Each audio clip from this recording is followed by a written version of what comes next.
Hey everyone, welcome back to Dead Mall Walking. Today I'm sharing a glimpse of a favourite UK mall of mine called the Metrocentre. No, not that Metrocentre.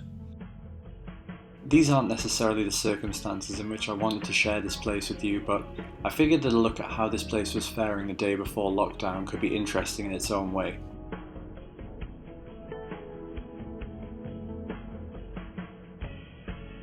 This video was recorded on the 19th and 20th of March, the final weekdays before lockdown began here in the UK.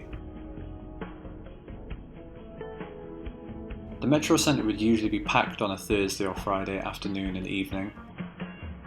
As we'll soon see, that was definitely not the case on these particular days.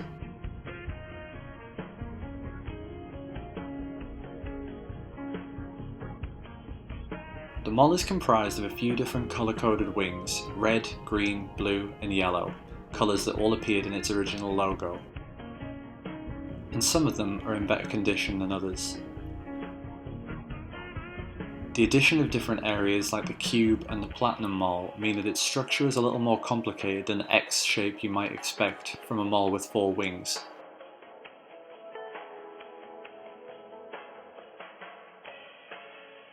Right now we're looking at one of the mall's 2 centre courts, which I still get confused to this day because they look pretty similar. It looks like a temporary exhibit, something to do with dinosaurs, was due to open here, but I imagine it will be postponed while the coronavirus is still around.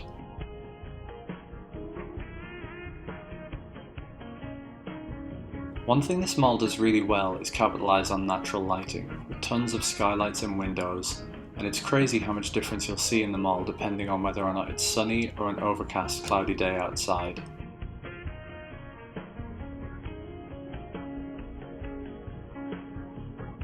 In that way, and in its architecture more generally, the centre reminds me a lot of the Tri-County Mall, just down the road from the famous, or maybe infamous, Forest Fair Mall.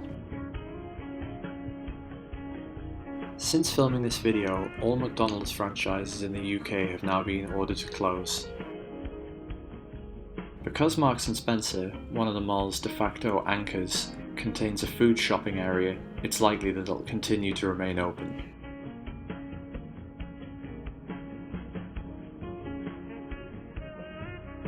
One of my favourite areas of the mall is this string of empty units, lit with LED strip lighting that looks like blue neon. Unfortunately, it's now home to a temporary play area for kids, so it's usually pretty difficult to hang out or film there. It also leads into an area designed to look like a fake British village, but I'll save that for another video.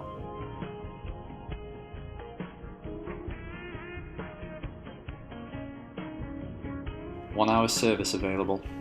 Not likely.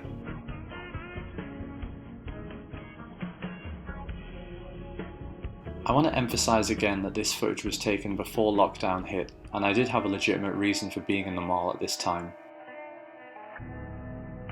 However, I couldn't resist checking out a couple of stores while I was there, like this TK Maxx, which is usually heaving with people. Yes, that's what we call TJ Maxx here. Again, that's a story for another video.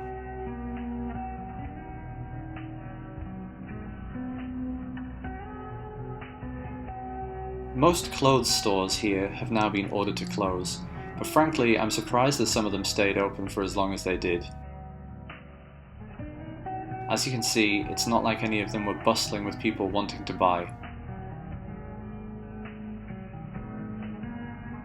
Other businesses in the mall, including the multiplex, had already preemptively decided to shutter. I guess cramped cinema seating would make it pretty hard to do proper social distancing.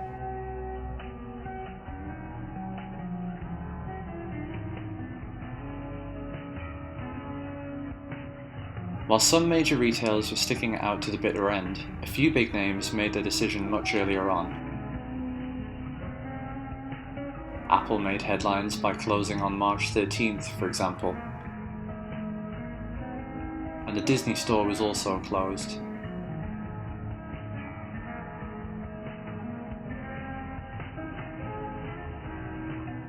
Even Dead Mall staple Foot Locker was shut, which is surely one of the signs that the end is nigh. The Metrocentre is owned by Into, a company that I mentioned in my very first YouTube video. I said then that they had reported losses of more than £1 billion last year, but that figure is now being reported as £2 billion. The company has debts of around £5 billion and is struggling to fill vacancies in their shopping centre. The coronavirus crisis couldn't have come at a worse time for them. Earlier this year, Into were in talks with a Hong Kong-based real estate investment company. It appears, though, that any possibility of sale or acquisition fell through, and it's now unclear whether or not Into will be able to dig themselves out of the hole that they find themselves in. Across the street from the Metrocentre is a 50,000 square foot reminder of what happens when retail giants fail to secure the cash they need to stay afloat. Once this health crisis is behind us, you have to think that the likes of Into will be a long way down the list of potential candidates for bailouts, loans, acquisitions, or investments. Well, that's about it for this video. At the time of publishing, the centre is operating on a quote, partially closed basis. As such, I wouldn't recommend that you try to go check this place out for yourself right now. Likes and subscribes are always appreciated, and my Instagram is linked below. If you're already as bored of self-isolation as I am, please go check out some of my other videos. Until next time, stay safe.